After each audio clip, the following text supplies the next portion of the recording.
Sa isang event ng GB Shoes, kung saan ang kilalang aktor na si Sian Lim ang endorser, nagdulot ng samut-saring emosyon at kilig sa mga fans nang ipakita niya ang kanyang husay sa pag-awit.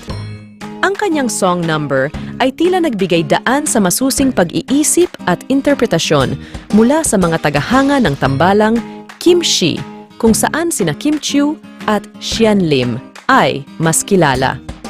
Ayon sa mga taga-suporta ng tambalan, tila ba may tiyak na kahulugan ang performance ni Sian Lim at tila ba naglalaman ito ng mga masalimuot na damdamin patungkol sa aktres na si Kim Chiu.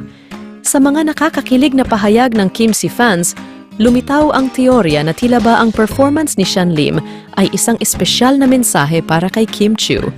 Ang mga ito ay nag-ambag sa ideya na maaaring ito ang pagkakataon na nais ni Sian Lim na magbalikan sila ng aktres. Bagaman walang opisyal na pahayag mula sa mga sangkot na personalidad, ito ay nagbigay daan sa pag-asa ng mga tagahanga.